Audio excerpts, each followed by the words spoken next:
כרגע נוצר מצב חירום,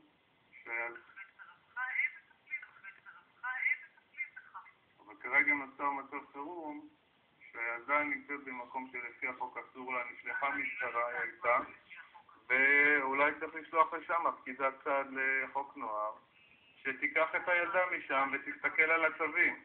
אתה עושה הרבה נזק, כל המעקבים האלה, ואני אמרתי לך את זה גם כשהיית פה. מה זאת אומרת? את רוצה שאני אשאיר את הילדה שלי עם פדופיל? את רוצה שאני אשאיר את הילדה שלי עם פדופיל? אני לא חושבת שהוא פדופיל, זה העניין. מאיפה את יודעת? את חקרת את הנושא? המשטרה חקרה את הנושא? מה ביררת? מה ביררת? עם מי ביררת?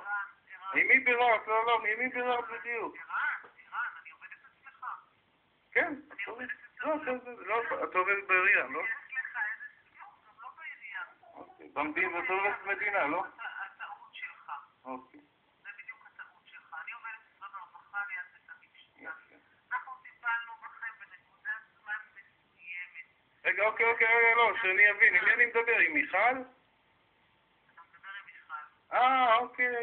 אוקיי, יפה מאוד. טוב, פשוט חשבתי שחברו אליי ממוקד העירוני, זהו, זה כל העניין. את עובדת בית המשפט, יפה, אוקיי, אנחנו מתחילים את השיחה על הצד הטוב ביותר. תראי, ישנה בעיה כרגע שיש הפרה של השופטת מקייל, של ההחלטה שלה. עכשיו... לא, זה הפרה של הוראה חוקית, וגם שיבוש חקירת משטרה, וגם שיבוש הליכי משפט. עכשיו, זה עבירה פלילית. כנראה שכל הפרטים ברווחה אומרים לך את אותו דבר, כי כנראה שלכולם יש קצת יותר את אותו הרושם שכדאי שתעזוב את העניין הזה.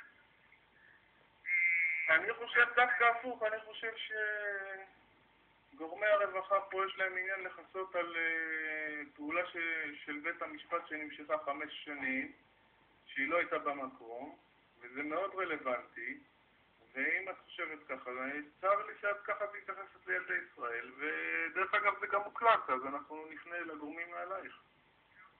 אם זה למשרד הרווחה בכנסת. מי אחראי עלייך ישירות?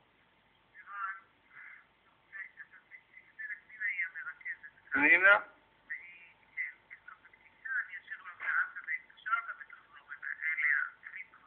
אני מאוד צר לי לשמוע שזה היחס שלך לילדות. שעברו התעללות. אני משאירה את לינה הודעה, היא תחזור לך. מאוד צר לי לשמוע שזה היחס שלך. אבל זה גם יהיה